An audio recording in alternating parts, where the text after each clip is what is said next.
Welcome back to Beyond the Label, the podcast where we dive into the science of food and nutrition so you can make informed choices at the grocery store. I'm your host, and today is massive. Welcome to the season finale. If you spend even 5 minutes scrolling through social media, you are going to be bombarded with terrifying claims. You will hear the freezer aisle is a nutritional graveyard, that fresh produce is covered in parasites, and that food additives and colors are toxic, and that sugar is an absolute enemy. Today, we're stripping away the fear, and we're going to bring everything together we have investigated this season to have the ultimate grocery store masterclass. We're going to journey from the chilly depths of the freezer aisle, through the fresh produce section, straight down to processed aisles, and right into the truth about sugar and artificial flavors.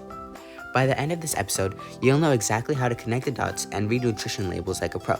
No guilt trips, no food shaming, just objective facts and actionable tips. Let's dive in. Picture this. You're standing in the grocery store. On your right is the freezer aisle. On your left is the fresh produce section. We've all been taught that fresh is always best, but the biological reality tells a much more complex story. When a fresh green bean is plucked from the earth, it is cut off from its nutrient source. It begins a process called respiration, actively breaking down its stored vitamins to survive the long journey on trucks and display shelves. On the other hand, vegetables designed for the freezer are harvested at their absolute peak of ripeness. Within hours, they undergo blanching, a brief plunge into boiling water that deactivates the enzymes responsible for nutrient breakdown. Then, they're flash frozen to 0 degrees Fahrenheit. Because water turns to solid ice, microbial growth is brought to a complete halt. Freezing is the ultimate natural preservative. Studies consistently show that frozen fruits and vegetables are often just as nutrient-dense and sometimes more nutrient-dense than fresh counterparts. Furthermore, fresh produce comes with its own set of risks. Currently, public health agencies are tracking a rise in cyclosporosis, an illness caused by a microscopic parasite called Cyclosporosa. This parasite travels through contaminated agricultural water and clings tightly to textured surfaces and fresh herbs and leafy greens. How do we navigate this safely? First, you have to wash, but don't obsess. Rinsing fresh produce under clean, running tap water is essential, but it won't remove 100% of sticky parasites. Never use bleach or soap. Produce is porous and will absorb it. The second thing you can do is buy whole heads.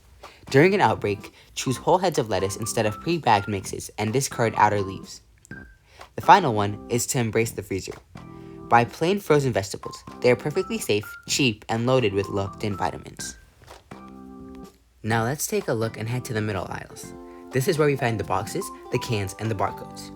The internet tells us to avoid processed foods at all costs, but scientifically speaking, food processing is simply any deliberate change in a food before we eat it. Washing, freezing, and canning are all forms of processing. To help us make sense of this, the Global Health Organizations use the NOVA food classification system. Group 1 is fresh fruit, vegetables, plain oats, raw meats, which are minimally processed. Group 2 is oils, butters, and table salt and honey, which are culinary ingredients. Group 3 is simple products made by combining Group 1 and Group 2, like canned beans with salt, which are processed foods. Group 4 is industrial formulations with 5 or more ingredients engineered with synthesized substances to be hyperpalatable. Think frozen TV dinners, neon-colored snacks, and sodas, which are ultra-processed foods. The danger lies in Group 4. In a clinical trial by the National Institutes of Health, researchers found that when people were fed an ultra-processed diet, they spontaneously consumed about 500 more calories per day than eating a nutrient-matched whole food diet. Why? Because the intense refining process destroys the food's natural structure. The complete matrix of fiber and water is stripped away, leaving behind a product that you eat incredibly fast before your brain even registers that you're full. When you flip over a box of ultra-processed foods, you're usually met with a paragraph of chemical-sounding names. Let's talk about artificial flavors and added colors. A major misconception is that natural flavors are perfectly healthy while artificial flavors are toxic. The truth is, a flavor chemist in a lab is creating both. The only difference is the original source material. A natural flavor must be derived from a plant or animal, while an artificial flavor is synthesized from petroleum or other chemicals. But chemically speaking, they are often the exact same molecule. Your body processes them the same way. The same goes for artificial dyes like Red 40 or Yellow 5. The problem isn't necessarily that a drop of food coloring is instantly toxic. The real issue is that massive lists of unpronounceable ingredients, artificial flavors, and added colors act as a giant neon sign telling you this food has been heavily engineered and stripped of its natural nutrients. How to outsmart the marketing? First, you have to ignore the front of the box. Food manufacturers use terms like natural, multigrain, or made with real fruit to create a health halo. It is billboard. Ignore it. The second thing you can do is to read ingredients by weight. The back label lists ingredients from most to least. If the first 3 ingredients are real food names, you're in great shapes. If the first ingredients are refined flours, syrups, or oils, put it back.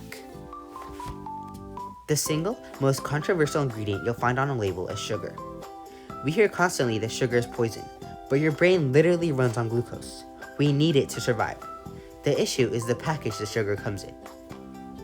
The first one is natural sugars. They're found natively in whole foods like the fructose in a strawberry or lactose in milk. They come packaged with water and fiber. The fiber acts like a biological traffic cop, slowing down digestion and releasing sugar into your bloodstream at a steady, sustainable pace.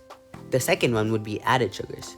They're found in sodas, candies, and hidden in savory foods like pasta sauce. They lack fiber. They rush into your stream, causing an immediate blood sugar spike. Your pancreas pumps out insulin to clear it rapidly, resulting in the classic sugar crash.